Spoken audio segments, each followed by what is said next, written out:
Hi, I'm Liv. And if you love authentic and inspiring tales, as I always say, remember to subscribe to the channel. And I and my team will continue giving you premium type content. Over a couple of weeks, I sat to myself and was asking, why do I, over the last 5 years, solve the same questions with almost the same set of people, with almost the same structure of the questioning? However, today I have somebody who's going to clarify that and is going to be giving us the blueprint on how to go about all those things, which means I'm off duty. And after this episode, you guys should be able to follow through and be able to not ask me so many questions because you have already done the work. Ladies and gentlemen, we need to talk.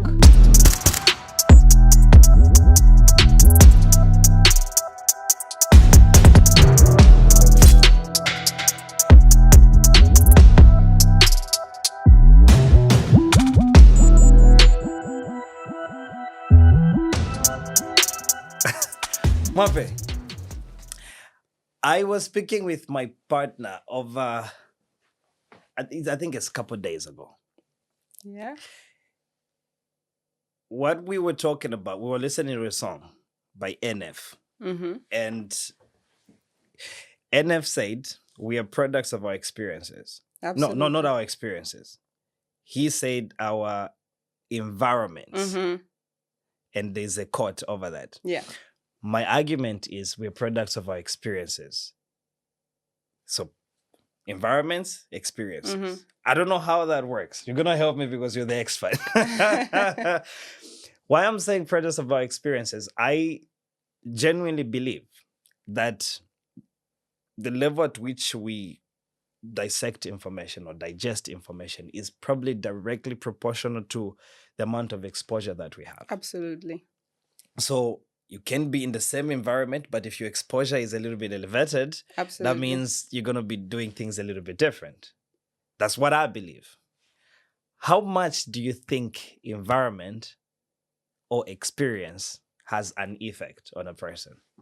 Well, I believe environment, experience, more or less the same thing, right? Because your environment dictates your experience. Right. So if you're in an environment where something is normal, maybe people don't graduate university in your family, they don't go to school, and this is the norm, you will think this is normal. We don't do this. This is how your mind is shaped up, right? But if you are exposed maybe to other families who, this is the same environment, right? Right. But then you have an extra experience where you see other people doing it. You're like, oh, this is actually attainable. Maybe I should try this out and see if I can also, if whatever somebody can do, another person can do. I think it's important to broaden your experience. Mm-hmm. This is why I always encourage travel, because travel allows you to get out of your comfort zone and to experience other cultures, to see how people view life and how they live. Yeah. And this can broaden your horizon. May talk about the talking, the traveling. Sorry, not the talking, the traveling. One of my friends was like, traveling doesn't mean it's out of the country. It means you're from Livingston, you're going to Lusaka. Or you're from Lusaka, you're going to Ndola. You're from Czech Republic, you're going to Brno, you're going to Pardubice. And that little transition helps you to change how you look at things, which is very, very true, because then you see how people are doing different things. In the same country, people are doing different things. Absolutely. And that gets to start build that. And he told me to say, try to make it a point. Every month, possibly, or every year, at least once or twice. Mm-hmm. Move, go somewhere. Just leave your environment for a moment. Yeah. And do that. I went home last August. Mm-hmm. And I met the guys at the barbershop. We were chatting. And I was like, gentlemen, I think you need to leave your parents' house. The way they looked at me. That stuff was wild. Man, you went to Europe. Now you've changed how you... I was like, no. See, at least I have been exposed on your behalf. So I don't want Absolutely. you to do something else. What I'm saying is, move out of your parents' house, try to pay your own bills. And then you start to change how you calculate what the priorities are. Because, like, you know, when you get your money, you'll be like, where do I need to live first? And get to put all those things together. So I think I go with what you're saying, because really, really good stuff that goes into living by yourself and getting exposed and all that stuff. How was your upbringing yourself? Did family encourage traveling across families, or you were going outside the country? Look more like a rich. That's very funny. Okay, first I want to also add on to what your friends were telling you. Right. I think people say, you've changed, as if it's a dig. Like, I mean, if you're not changing as a human being, if you're not growing, if you're not maturing, there's something wrong. So I don't know why people think that they will offend you by saying, oh my God, you've changed. The question should be, why haven't you changed? Because how would you say that? Why? So people need to change. You have to constantly reinvent yourself, improve, upgrade. Ish, levels, guys, levels. Absolutely. So let's start there. But for me, you know, the funny thing is, I only left Kitwe. I was born and bred in the Copperbelt Kitwe, and we never used to go on holidays. I mean, my dad had a great job. We had a great life, like comfortable life. Yeah. He was working for the mines, Nice. you know, Copperbelt. Should have gone. Did you buy a mine? Oh, I wish. Let's go. That's where the money is. I can't wait to get that kind of money. Absolutely. That's where the money is. Yeah. Yeah. So I never traveled for the longest time. The most is Ndola. But you did move at least. And then when I went to university, college, that's when I went to Lusaka. That was the first time I ever went to Lusaka. Yes. And then I was like, Is it safe to say village girl has come to the city? I mean, we think we're all that in the Copper Belt. Come on, Copper is a movement. Is it? Who is cooler than people from the Copper Belt? Yeah, but only with the dances, though. With everything. These people are cool. We have our own lingo. Okay. You need then to show me the dance moves. Because I mean, if you can do the dance moves, then I can probably certify that Kopala is with you. And that's the move. I'm Kopala to the core. Really? Yeah. I wouldn't really think about it. If I'm seeing you for the first time, what would be my misconception of you? Because, like, from your opinion, what would I think first? You would think maybe I'm unfriendly. I'm too direct. I love that. Yeah, that's what I get a lot. But I think once you get to know me, you just know that I come from a place of love. I think. A place of love with telling people hurtful stuff. Not hurtful stuff. Being like, trust me, I'm not Dutch. The Dutch people are direct in a mean way, but I mean, I have a Dutch associate. She's the instructor, Nike. Mm-hmm. She's very direct. Yeah. It's just like, I'm Dutch. And we just tell you, if we don't like you, it's like, yo, man, I don't like you, but you can chill here with us. Oh, simple that's as that. I'm like, wow. This is like, yeah, because you're wasting somebody's time by trying to pretend. Too much. No, that's too much. Well, so I took interest in looking you up, and the cool stuff started happening. Yeah. I'm like, I'm about to learn today. Mm-hmm. You go to college. Yes. You went to I don't know if you did accounts or Banking and finance. Banking and finance itself. A bit of accounting. And a little bit of accounts. Because every time we heard about Zambia Institute of Zika, is it Zika? Zikas, you mean? Zikas? Zambia Center for Accountancy Studies? I think Zikas. So. Is that the one? Yes. Yes. Every time we hear that, it's just accountants, and the money and stuff. This is what I know. Yeah. That was heavy when I wanted to be an accountant. But at the same time, I was like more into business than being an accountant itself. So it's like that conflict back to back. You do your banking. Mm-hmm. I'm sure school was amazing. Mm-hmm. It was so fun. It looked like you enjoyed. Yeah. Then you go to work for the bank. Yes. How is it? In the beginning, I'm super excited. I was in my dad's pocket for so long. I was just Talk so to me. Dad is happy. paying the rent. Yes, daddy was paying everything. And then I Yeah. was just so happy to make my own money, to have my own independence. And I was just excited to live on my own with roommates, on my own for the first time. Okay. So it was amazing. The job, exciting. You're learning new things. But then after a while, working for a bank, it becomes a bit stale. It's repetitive. Yeah, and You're not the first person to say this. And we always aspired to be working for the bank in grade 1. Everybody wants to be a doctor, and all the women, or all the girls rather, want to be nurses, which doesn't make sense. yeah. So in grade 1, I think we do terms. Term 1, term 2, probably term 3. They tell us what you want to be. Then I say I want to be a pilot. And in my class, I was the only one who was going to be the pilot. Mm-hmm. So we had like group A, B, C, D. I think we had, I think D, maybe E at the time. So the last group. Mm-hmm. And then the doctors, the nurses, they have like the group 1 and they segregate all of us. Well, I don't think they was segregating per se, but it's like that was the structure, which I think is wrong. Yeah. Because then you need to mix the kids for them to learn some concepts from each other. Absolutely. So as I want to be a pilot, and I mean the other group say want to be a pilot. Then they says, you want to be a pilot? Tell me about it. So I told the teacher about how I wanted to become a pilot and stuff. So they moved me from the last group.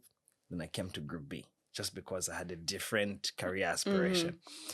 Well, long story short, that didn't work very well, but that's a story. You wanted to be a pilot. I wanted to be a pilot. If somebody sponsors me now, I'm going to aviation. My husband wanted to be a pilot. What happened? Yeah, he became an aerospace engineer. No way, but he's very close to the close. planes. Yeah. He said the pilot is just a bus driver for a plane. So when he grew up, he grew out of that. No way. They don't get that much. I think they do. I work for DHL, and we have pilots. It's just a normal salary. I mean, Really? Yeah. But I hear they work a little bit too much. They do, yes. I'll be having a pilot on the podcast this upcoming weeks, and he's going to be giving me insight on that. I remember to ask him that. I hear they need to have proper sleep to be able to do all these things and things like that. Mm-hmm. Yeah. Okay. So now these are different times. Mm-hmm. You finish, you're working for the bank, you're a professional, you're doing all those things. You decide to change and just go for a whole different thing, which didn't make sense to your friends at the time. Yeah. You're living a good paying job and stuff like this. Currently, we have, I don't, there's some trending videos about Gen Z not wanting to work. Or Exactly. They just want to work smart. Exactly. So, so when I heard about the Gen Z thing, I was like, it's not that bad after all. Mm-hmm. Well, to an extent, yes. But like most of, when you talk about Gen Z, they want to be influencers. They want to sell their own clothes. They want to sell their own makeup. And I'm like, this is a little bit, So this is going in a better direction now because that's what they're more aspiring to do. Yeah. We do not have, however, the kind of education around that particular aspect. So if I want to get into entrepreneurship, you are from the banking system itself. Mm-hmm. How does that work if Gen Z are aspiring to start a business? Or not just Gen Z, literally anybody in that particular case. I mentioned Gen Z because they are the ones who are trying to do this, but they don't have the resources. Now the only resource that we're having is our phones. Do social media, create content, but we all can't be content creators. No. Other people are looking into other aspects. Working for a banking system, how easy is it to have access to money if you don't have employment? Okay, so I was working for a bank that was giving out business loans. Okay. So I will unfortunately give you this unfortunate news. Banks only want to give money to people who can afford it. This is just Pause. Banks will only give you money if they know you can afford to pay them back, which means you have to have the money. AB Bank was not investing in startups, first of all. So it's proved concepts. So your business is running, you're making a profit. At the current state of your business, you can pay back the loan that we're giving to you, Right. without us pumping in the money from the loan. So they're only giving loans to people who can afford to pay even without the loan. So is it just AB Bank, or there were other banks that had the similar structure, or other banks do sponsor startups? There are banks that do sponsor startups, but yeah, it's very rare, because money is tricky. You know how the current situation, not even the current situation, you know how things are with money. Yeah. People, this, when the bank does this, it's not to punish or to not be able to help people. It's just because this is how life is. Right. Sometimes you have the purest of intentions, but you won't have the means to pay, and they don't want to give you something that you cannot manage to handle as a business. So you can have the best idea. There are a lot of good business ideas that never succeeded. So how are you going to pay back? You know what I mean? Yeah. So but so how do you break into it? Because now this is what we're struggling with. I want to start a business, but I don't have access to fund. Yeah. Is there a way? So let's say I've just come to you. Hey, I don't have school, or maybe I have school. I want to start a business. How can I position myself to be sellable, at least? Okay. So to the bank, that Yes. somehow they can consider me, not maybe for the amount that I'm asking for, but to be considered in a certain bracket. Okay. In order for you to be taken seriously as a business in Zambia or anywhere in the world, you have to proof of concept. You know what I mean? Yeah. You have to make sure that you convince people that this idea is sellable. Like, you see, I have made so and so sales. Maybe it's been just for the past 5 months, Right. and scalable. So the bank will only help you scale it, like heighten it up, Yeah. So move it to newer heights. uh, They uh, will not help you with coming up with the concept, or like proving that the concept is workable. So because when I see a couple number of shows that they will talk about the investing and stuff, or some stipend that really comes around now, it's like they are looking more into the innovation stuff. They're kind of more interested in venture capitalists. Yeah. Yes, I mean, these are they are venture capitalists, especially abroad, Silicon Valley. You can go if you. I have a friend, actually. Not a friend. We used to go to university together. Right. He is in charge of Bezo. This startup with the. I'm sure. I think they're doing microfinance. Microfinance. Maybe not a bank, but they have these systems which help organize small businesses, like maybe a Excel package or something. And this guy is doing so well. I think he was not so long ago in Silicon Valley, like looking for funders. Yeah. So for funding for his business. So these people have been working for a long time. Right. They've proven, they've won so many competitions. I see. So many finance competitions. Maybe that's the best way to approach it. If you have a good business idea, go to these contests. They have these worldwide, like different country contests where you can maybe excel there. But this will also give you eyes. There'll be eyes on your company. Maybe somebody who really, really, really believes in it will be like, okay, I will come on as an investor. Now, when I went home, I met some of my friends doing business, and they still get cash. For whatever reason, I understand. But as a business, I think you want to have a bank account. Yes.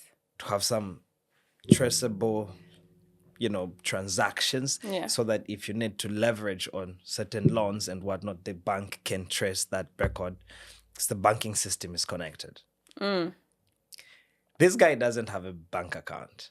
So that means even if he has something to show for, he cannot get a loan. No, that's not what it means. So for the bank I was working for, we were giving access to small businesses, access to finance to small businesses, Okay. which means you can have just write it in a book kind of records.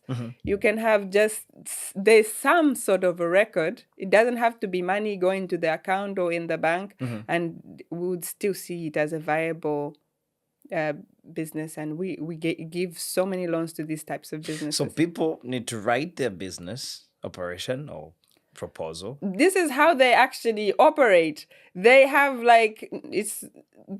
a system of writing down all their sales and all their maybe purchases in a book, a ledger book, this is how they keep their accounting. And if you want to assess this business, you go, they give you their records for a year. Yeah. So, for you to have access to finance in a bank, you need to have records for a year. Because we have to, when it comes to finance, there's seasonality. Every business has seasonality. There are some months where you sell more and some months where it's slow. And we have to make sure that you are able to pay in the high and low seasons. Yeah, true. Because these are monthly installments for AB Bank. It's the same amount you have to pay every month. So when you mention about the systems that they're using to record their finances and whatnot, it brings me to a question. Now in the Czech Republic, now than ever, well, maybe it has been there, at least from my experience, or maybe this is because I'm getting into the business industry itself. There is this uprise of financial advisors. Well, the amounts of money I make so far, I'm able to plan it myself and somewhat able to invest it in where I want to invest it.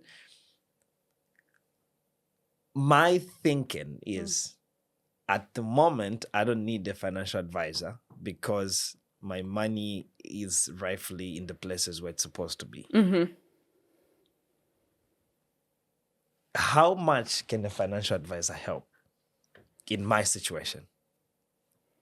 Well, finance is a very personal thing. Okay. I don't think I would say I don't need a financial advisor. I can organize my own finances. Right. But I also come from a financial background. So I see. Yeah, but it's just very simple, I think, with finance. If you just follow a few simple rules, you will be able to... I've read now. I've not been reading books, by the way. It's not really my stronghold, not my thing. I'm more of doing things. So I do the stuff and then I'm able to reflect on those things. And if I learn something new, I actually implement it, do it. And then now one of my friends was doing the Rich Dad, Poor Dad. I read the book, passed it to me. I thought it was going to teach me something about taxes itself, but apparently it wasn't. It's just like how you can work with money, decisions that you make when you have money and better... all those kind of stuff. So that's what we were able to have a conversation over. So in trying to, you read the book and then you'll be like, what is in this book? Most of the things that I'm currently working on. Yeah. So when we're talking about financial advice, they come and ask, how much money do you make in a month? How are you doing the savings? I was like, look, guys, come on. I make this amount of money. I know this is how much my bills are. This is my line of investment. This is my line of saving. How much can financial advisors help with the financial literacy, at least in Zambia or just the Czech Republic itself? Is this a necessity, or you think people should just understand themselves and start doing this? And financial advising comes to when I'm making big bucks. Yeah. I don't know where my money is. Like, I need an advisor to tell me where I can invest because probably my mind is full with my other projections. Yeah. How does that look like to you? I think there are a lot of resources online where you can find out about financial advisors, even Zambian ones. I like one called Liapa something. I don't know her full name, but Liepa. She's a financial advisor and she gives great gems. So you can go online, find resources. If you just have a salary and that this is what you're investing, you can keep track of. You don't want to spend more money when you should be putting your money to work.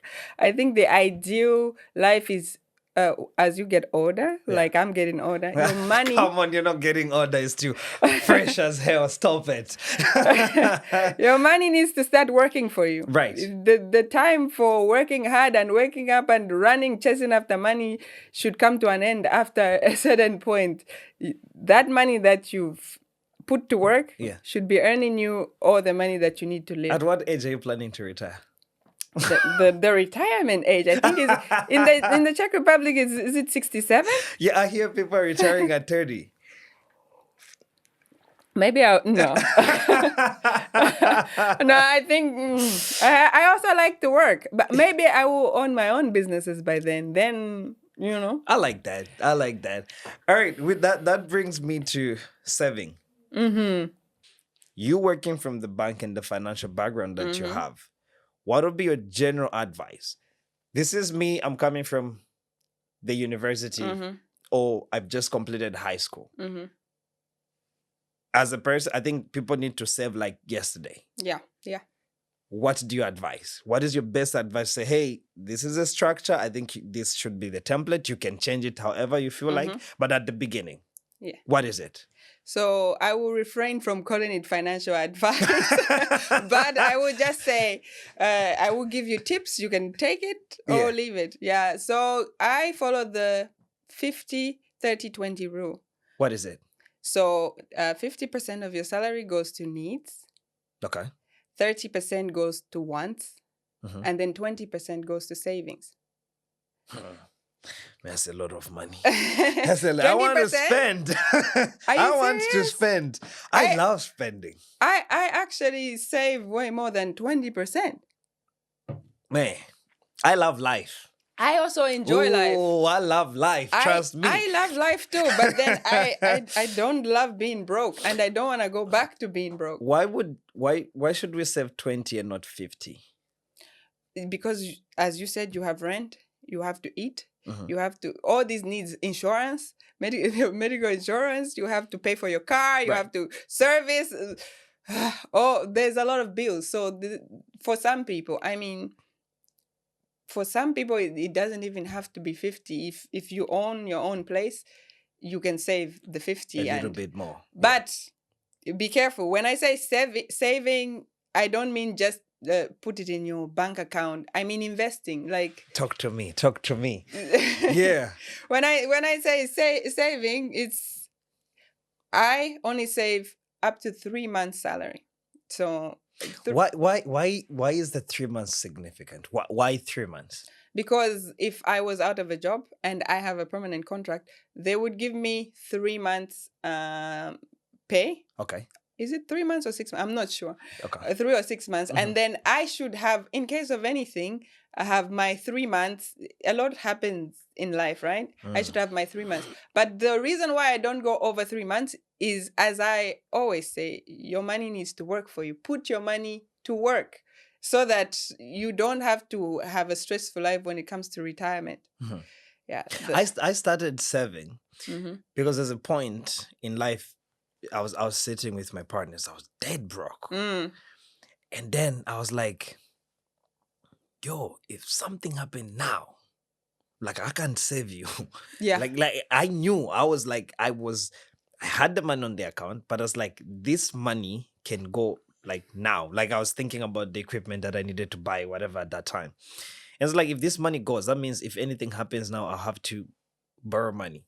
So when I was looking at the numbers that you're saying, I was like, actually, it makes sense. If you keep a little bit of certain amounts of money, you are able to have a certain bandwidth for a certain period of time as you're struggling to figure out what's the next move. Yeah.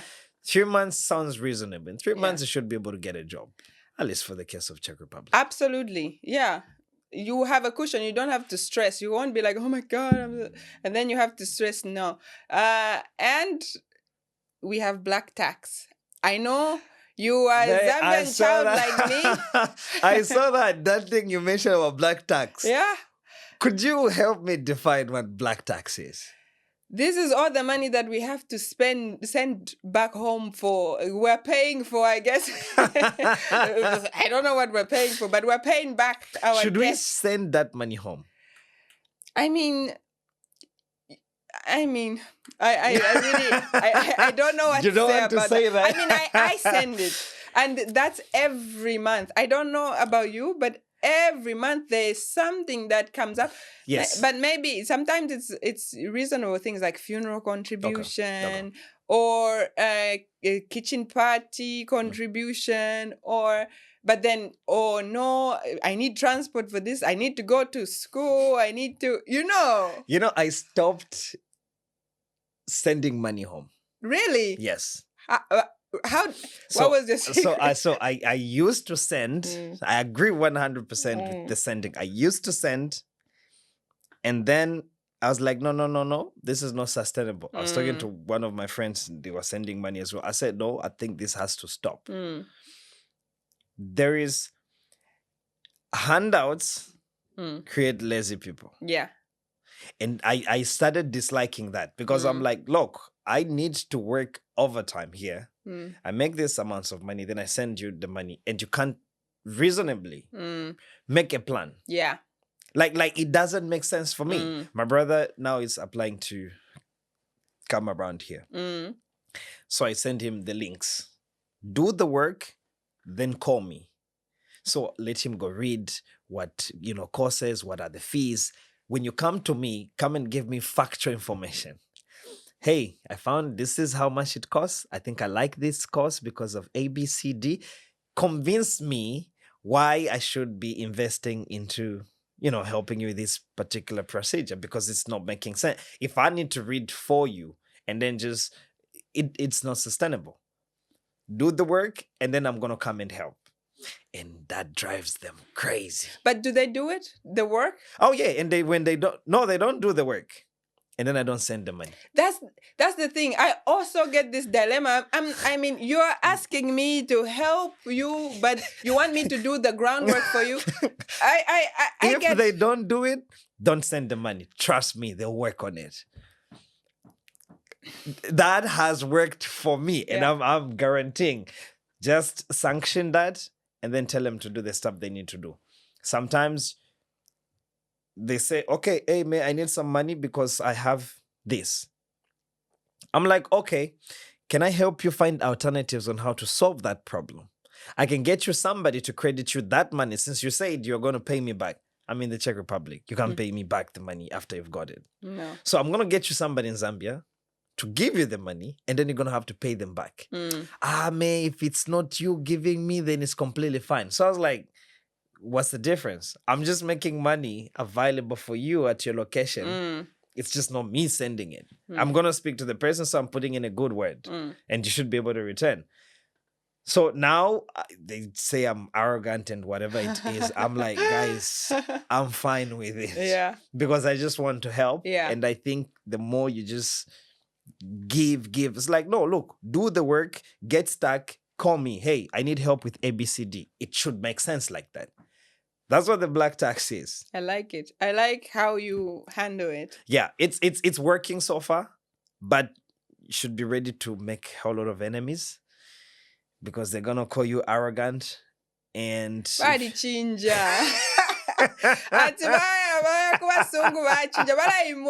Yes. And then they even start saying, Yes. We'll see where it will take you. Are you cursing me? Because of my own money that I wake up and work for? Yeah. Okay. Just stop sending money. Trust me. Don't give people money. My sister wants money for this. I was like, you know what? I'm happy to invest in your business. I'll give you the money, but just start it. So like, I'm going to give you access to where you can credit the money. Me, I speak with the other person. So I'm going to pay you the money. So like, credit this person money and they need to pay you with interest. So I tell them to do that. She starts 2 days, she makes profit, then she eats all the money. I'm like, how do you think business works? Like the first surplus or the first profit that you're gonna calculate in that margin is not even profit. Because you've just bought things for 5,000, you've sold them for 10,000. You have some money, but you haven't calculated your time, food, and all the other logistics in there. When you subtract all this, then you know where you are. And until this is sustainable and it's able to self-finance, then we can start talking about the profit. You see why I told you even the bank, if you can do it for your own, you can do it for your own relative. Do you think the bank who doesn't know you from a can of paint will give you money? Just, okay, go. You have a concept here. You go, show me. Show me, I have stopped sending.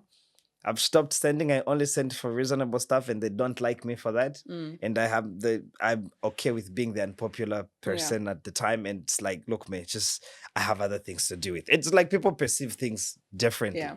But you did mention to say when we're putting the documents together, you did mention to do with is it pension? Private pension. Private pension. Work benefits. Yes. Saving for retirement. Yes. Investing. Yes.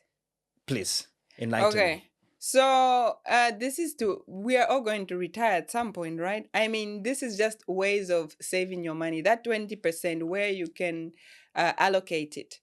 I would say the first thing is you have to save for your 3 months salary, your cushion, and you have to put this money in a high earning savings account. Make sure that you get the best interest for your money. You know what I mean? I don't know, which bank are you saving with currently? Currently here in the Czech Republic? Yes. In the Czech Republic, I'm saving with CSOB, CSOB. I have all those accounts. CSOB. Rich people. With these guys, you guys need to give me a deal. CSOB, Raiffeisen, UniCredit. Oh, Raiffeisen. Okay. Raiffeisen, yeah. Raiffeisen and UniCredit. Okay. These three. I need them to give me a deal. I'm going to advertise for you and your percentages, but you need to give me the deal. Yeah.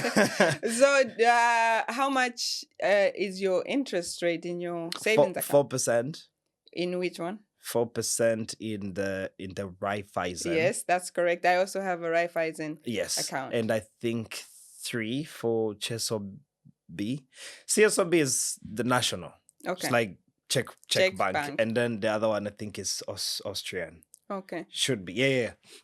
Okay. So yes. Raiffeisen Bank has currently on the market, I believe, the highest interest rate for the savings account. They offer 4% per annum. Yeah. So if you put your money, maybe you might find something that with a better interest rate, but you have to know these things. You know what I mean? So that you make better decisions.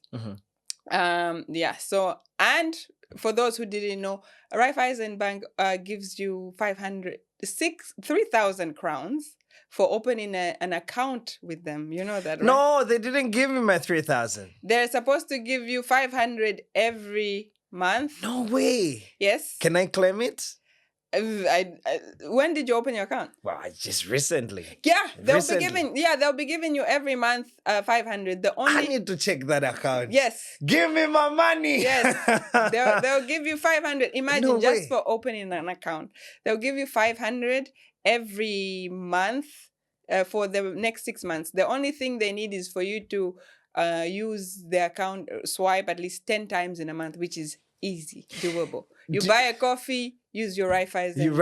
Exactly. That's it. So you make those 10. 10? I mean, it's easy. Just day to day, it's easy to get to 10. I don't know if your fiancé has a card with that same account. She goes to the grocery store. And you know how groceries are done here in the Czech Republic? It's every other day. It's every other day. The Kama fridge is like, the Kama deep freezer is like this.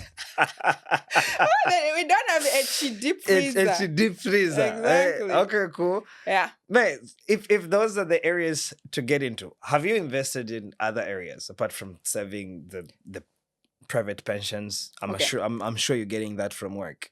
Yes. So for So people who are not doing that, So- what would you advise? yes. So ask your employer. Probably you have the benefits brochure Yeah. in whatever company you work in, and if your employer is offering this private pension, it's the best. They match whatever amount you say you're going to save for yourself. So it's like encouraging you to save for your pension. You can obviously claim this money at any point in time. You don't have to take it at retirement. You can cancel it at any point.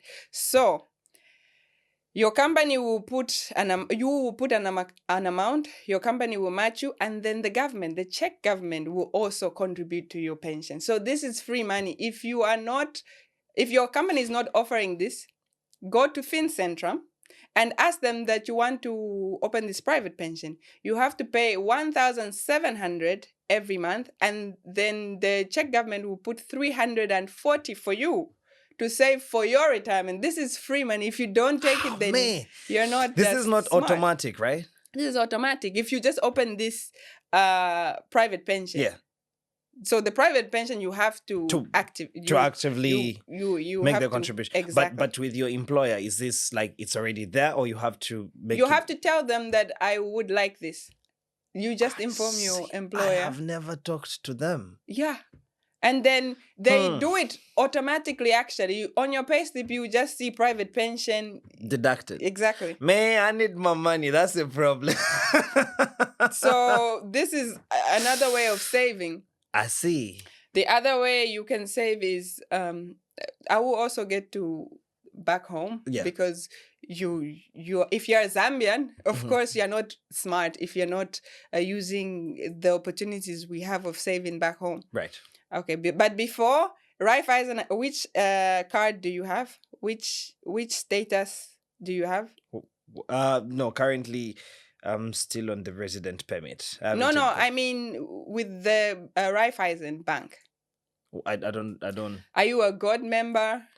No, I haven't done those membership thing. I just started because I think they have better deals. I was always with Chesobe. Okay. And then I was analyzing the banks, and then Raiffeisen sounded to have some good deal, and they were giving me a credit card as well. So I took it because I had some extra push. Yeah. So if you decide to go for the gold membership, it gives you a lot of benefits. So for you to qualify for the gold membership, maybe you just switch your salary to go into the Raiffeisen current account, which is what? If you get at least above 50. Okay. So 50,000 gives you the gold membership status. And for me and my husband who love to travel, what does the gold membership get you? It gets you free access to lounges every time you're at an airport, whether local, internationally, everywhere in the world. So, and it gives you a good exchange rate if you want to save your money in a euros account. It gives you so many benefits, and then it's just. Now that you've mentioned about so you invest into the gold membership. That's why you have better benefits and all that kind of stuff. Now that you've mentioned your husband, you guys like to travel. There's personal finances, and then now you are married. It's a couple. This is a really, really crazy and tough conversation to have. By the way, I settled mine long time ago. This is how I work with my partner. Yeah. She has an account. I have my account. Yeah. And then I have an account that she has access to. So she has her money, I have my money, and then there is this account that has savings and it has expenses cap. So it's like this account, you can make all the expenses that you need for the house, pay rent, whatever it is. And you have your money, you can do whatever you want to do with your money. I have my money, I can do whatever I want to do with my money. Couples, savings and investment. How much should they share amongst each other? And what is the best format that you would advise? Or how has it worked for you and your partner in trying to save? So I think we have a similar arrangement as you guys, where we have a personal account. I think it's important to have your own personal money. Right. Honestly.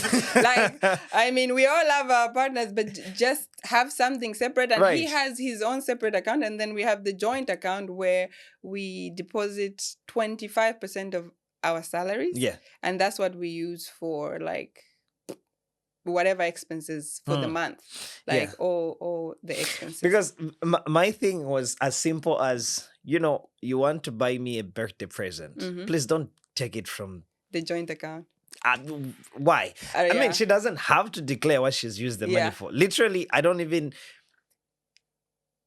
My partner gets all my money. Yeah. I don't even spend when I want, like, hey, I need this money, I need to do this. I get the money and spend. When I was alone, I happened to be spending more than when I'm with her. Wow. I don't know how this stuff works, but now it's like when I want to do something, it's like, hey, I need to do this. And then sometimes we would have a quick conversation and I'll be like, maybe I shouldn't even do that. So somehow when we have a conversation, it helps me to also kind of gauge whether I actually want to spend the money on something. But you know, I love shoes. Yeah. Just like, hey, love, I need I need a shoe. She's like, you have enough shoes. What shoe is it? Then I was like, nah, I don't know. It's like, can you send me a picture? Then I was like, sometimes I get a picture sent. It's like, no, but that's not even your style. Because I get bored easily. Yeah. I can buy a shoe today, wear it today, or if I bought it and it doesn't fit my clothes, I'll be like, I don't like it, and I'm never gonna wear the shoe. How many pairs do you have? We're not gonna say this on TV. I took some pairs home. I took lots of shoes at home. I'm reducing. Okay. I can't mention the number, but that is my weakness. Yeah. Shoes, clothes. It's a mess. But I have found myself spending less now that I have to communicate that with my partner. It kind of just create a little bit of a balance. And having private accounts, you can do whatever you want to do with your money. You don't respond to anybody. I got a chance to read the book. So this is not a traditional book where you're reading fiction and what. This is like factual information. When I was reading, I was like, why does this sound like this person went to talk to somebody and put this information in the book? You made a quote and said, you said, when you want to hide something from a black man, you hide it in the book. I was like, Mwape, don't say that.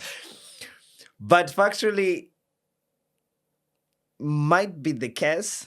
I'm more of a listening person. I love to listen to things and doing the things like I earlier mentioned. There's more information also in the books. Is your motivation to write it not as a traditional book, as more of a workbook, as a guide to help people actually do that? Is that what you're trying to achieve? What was your line of thought instead of writing just like normal traditional books? But you actually make a workbook. What was the motivation to think like that? Yeah, that was the goal, to just give the necessary information to the people so that they can go out there and apply it. So I did not want... I'm not a writer, and I'm not planning on changing my career and becoming one. So It's just my passion project. I was passionate about it, and I just wanted to give people the necessary information. And you're right. Yeah. I interviewed a lot of people for this information. I think I love to have conversations. Information is power. The more information you have, the wiser decisions you make. Yeah, that's a good one. Especially now, we just spoke about you buying the part. You had the information. Absolutely. And you quickly leveraged on it. This is, now everybody's like TikTok, Instagram, and stuff like that. Yeah. Are you planning for the book itself to somehow showcase it over those particular platforms, or is this going to be a book? It's on Amazon. No. Actually, it's on Lulu bookstore. So that's not... shit. It's on Lulu bookstore. Lulu bookstore, you can buy it. Yes. Well, I had a free copy. Yeah. I needed to analyze it. But yeah, you can buy it on Lulu bookstore. Yes. And it's an ebook. Yes. So you are able to get it down. You're able to write things in there. You mentioned something about SMART goals. Yes. And usually we just hear what SMART goals are. It's like, it sounds more like it's a corporate thing. But as I was doing the stuff and checking, I was like, what is the goal? What do I want to achieve after this? I was like, actually, it's not as corporate as I actually thought about it. You can apply it to your life. Literally. Yeah. So it started making sense. Tell me what these SMART goals are and how can people implement this in their own lives? Okay. So the funny story is I was doing my vision board for the year this year with a friend. You do that? Yes, I did. I started Nice. just a few years ago, but I do it. I like to see what I ticked off and what, I don't How many manage things to do you tick put, by the everything way? off. A lot. Everything. Like different areas. Exactly, different areas. Okay. Yeah. And the way the person was putting the goals, I was thinking, this is so vague. I want happiness. Right. I want but this does, how can you measure that you succeeded in this? So to have goals, they have to be specific. Yeah. They have to be measurable to be able to say, okay, I actually did achieve this. They have to be attainable. They have to be realistic. And they have to be you have to put a time on it. Exactly. On it so that it makes sense. Okay, until this particular time. Now that you're saying this, there's this thing at work, we're doing performance and development. And one of my associate addressed, how do you do performance and development? So it's like, there's the company work, there's my personal development. So company work, they have given you tasks. If you align these tasks with the performance or the development itself, if you are able to execute, they tell you, hey, we need this on this deadline. That's a goal. Yeah. That you align that. So when you get to work, align that into the performance. And then development is like, okay, I want to learn some agile way of doing something. I want to learn Kanban boards. I want to learn Scrum or whatever it is. So you put Very this specific. Exactly. It's just a specific thing. It's like when you're done with Scrum, you know how this works. When it's like you're done with it's specific and it's timed. Yeah. It's like, they said they want this after a month. You know that, okay, they want this on the 15th. Can I get this done on the 10th? Yeah.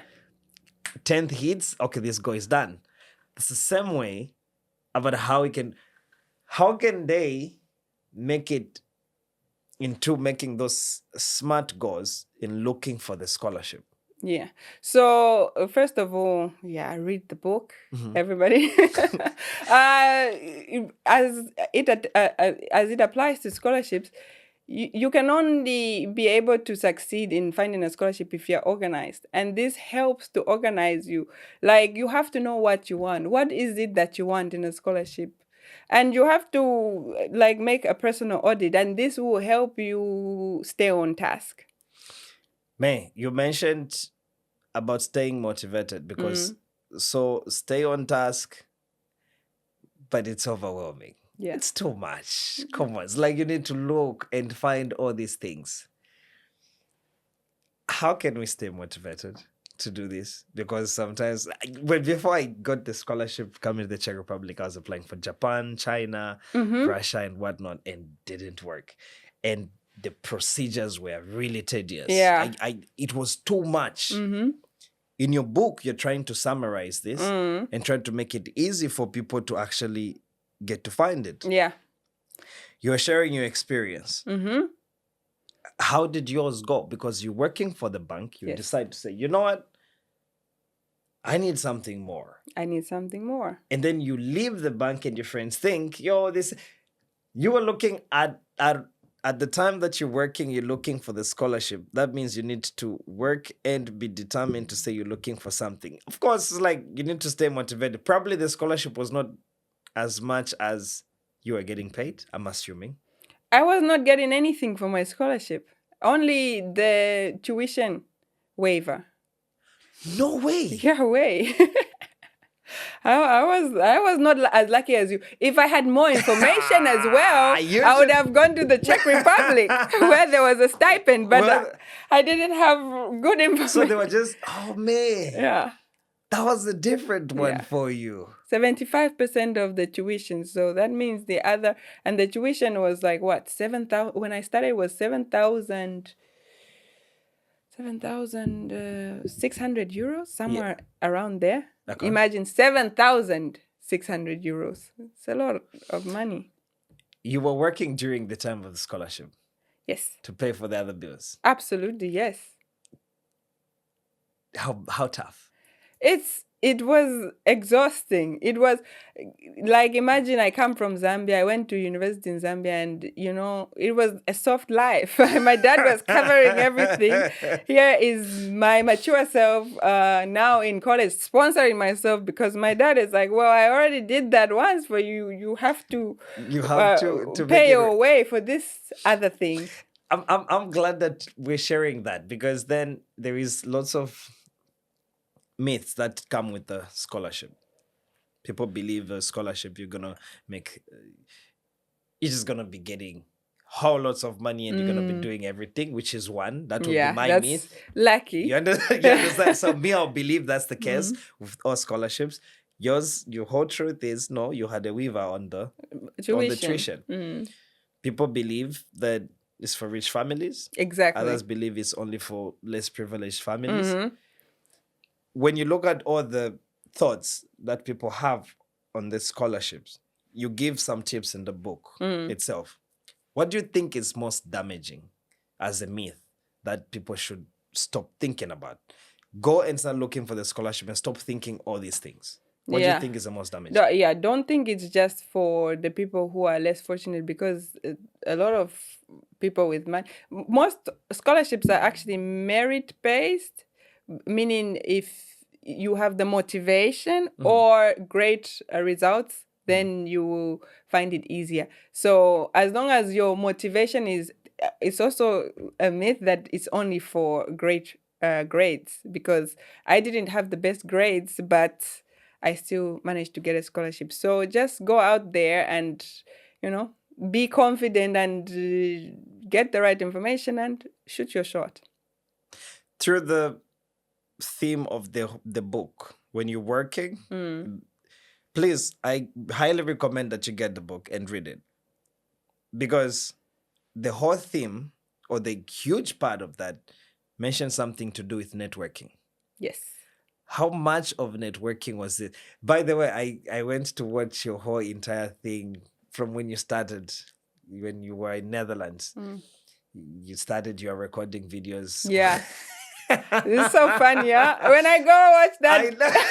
You shouldn't get rid of it. It's so funny. Please don't get rid of it, because it shows the whole transition. Absolutely. Until now. And I think it's a really good memory. You're telling how networking is important, how much of networking influenced you getting the scholarship, you surviving during that period of doing the scholarship, just the whole part about networking, how much because I have a fair share of experience on myself. If it wasn't for me getting into the network spaces, I wouldn't have known about the Czech Republic scholarship, so therefore I wouldn't be here. How was it in your case? Networking, I cannot stress this point enough. Networking is key. If you want to succeed in anything, in the scholarship, even in your career, you have to network. Even for promotions, you have to network. Yeah, like Chef said, for a connection. Exactly. In Africa, they call it nepotism, Yeah. but in Europe, they call it networking. Say that again. You have to. That's true. Absolutely. You have to network. Even universities, we have these alumni where you have a connection on LinkedIn of people who went to the same university. This can be a way to be like, oh, so you're doing this. I need your help. We're from the same alumni. May, I'm thinking of doing this thing. I mentioned it on one of the podcasts, the earlier ones. I want to do this. The experts are doing it, but I don't really like how they do it. It's always vague. It's like they call somebody and somebody just talks over it, which is why we're doing the podcast. Because I'm like, I want authentic stories. I want like, yo, did you do this? How did you do it? Yeah. Now you're telling me, say, hey, look, I saved enough. I had a good deal, so I purchased. Yeah. Hey, I was working.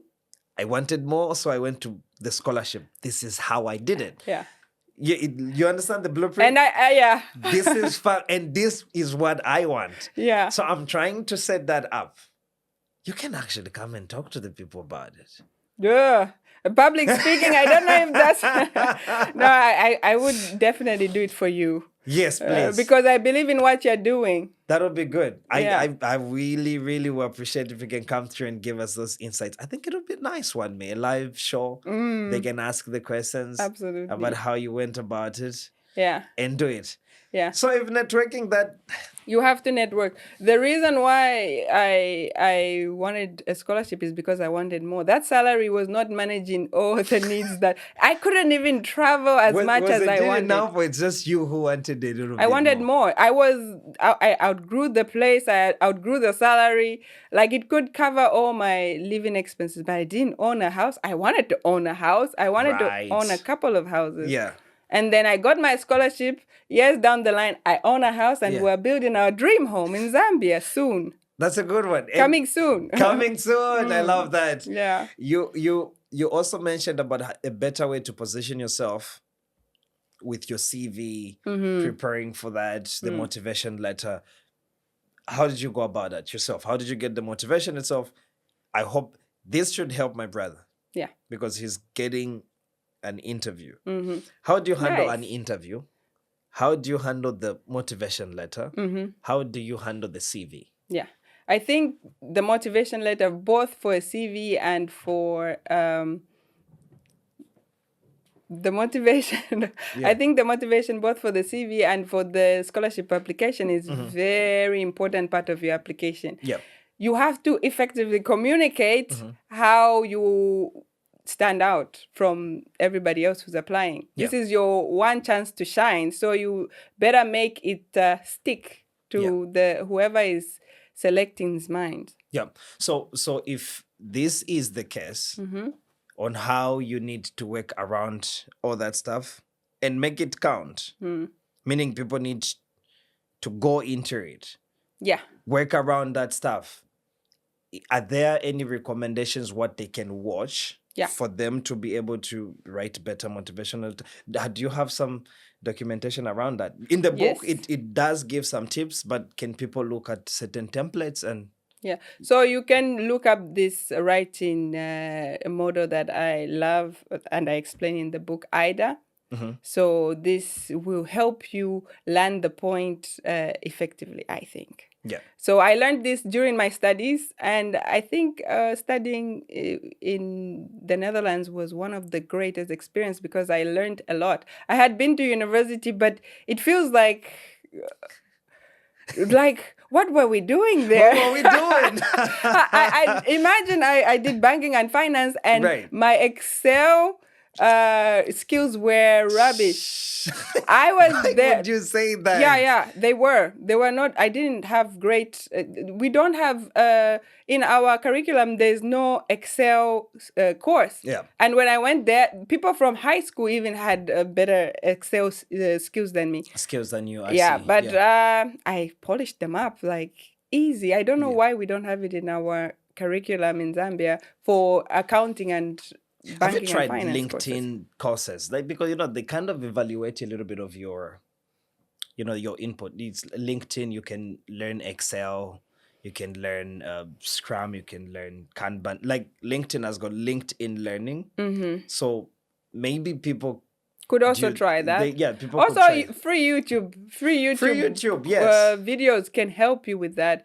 But sometimes you just need a person to be there to show you what to do. And on a positive perspective, what are the future perspectives of you? Are we seeing another book coming? If I find another passion to write about, I would definitely write another book, but I don't see it. Maybe I will brush up on the information that I have on the current book if I get more information. But I think, stay tuned for a business from me. A business. I will start you a should do business. one on interracial Interracial what? Interracial. Is that a business? How is that a business? On interracial couples and How family is that a and business? stuff. How? Well, Sell it to me. It's not a business. Yeah, I'm not gonna sell it. What? You want me to start like but an I think interracial dating app? No, not that. But you and I actually need to talk about the interracial relationship part. Yeah. Because I think we underestimate that when we start dating. Interracial, I mean black and white. Yeah. Specific. I don't know about Indian and other cultures, but black and white, African, particularly Zambian, Czech Republic, and other things in between. People have different aspects of it. I think people would love it. It would be interesting for sure because There's a lot. Yeah. By the way, I pissed lots of people. I'm planning my wedding now ahead of time, like a year to go. Mm-hmm. And people are angry because I have my own ideas of how I want it to be. And they have their ideas of how they want it to be and all that stuff. Did you have that fight? I had a destination wedding. That cuts out a lot of stuff. I like that. That was really smart. That was a really... If you can pay for your ticket, you're welcome. Everybody can come. All right. So, mate, all this stuff, what is the lesson learned in your scholarship? What would be your advice to everybody who's trying to get the scholarship? What are the best practices? Just to sum this up and for people to go and buy this and get to do what they can possibly put. What would be your advice? So I would just say there's nothing special about you or me. Yeah. Unfortunately. There's nothing special about if we both can sit here and say we got scholarships. Right. Look how good he looks in a suit. Stop it. Say that again. Say that. He looks like money. Yeah. And that's because he had access to a great education. And now he has a great job with a good salary. Mm-hmm. I have the same. So if you want to change your life, it's just as easy as go for it. Yeah. The only sure way of not succeeding is never trying, right? Yeah. So just go for it. Yeah, man, you may never know Yeah. how good you are until you give it a shot. Mwape, thank you so very much for coming through. Thanks for having me. I appreciate the support, you coming through and giving us the blueprint. People, I'll add the links where you can buy the book, the advice, and her YouTube channel. You'll have fun looking at that. So all the advices, I think you can also help me with the banks that you mentioned. Yes. We can put all that information across and we'll be able to get as much as we possibly can. Thank you so much, Mwape, for coming through. Thank you. Yeah. Ladies and gentlemen, there you have it. Please go and check this out. And you already know, if you want to improve your life, Mwape is your person. Ladies and gentlemen, it was nice having you around. Keep watching, keep doing all the good stuff. We'll see you next time. Cheers.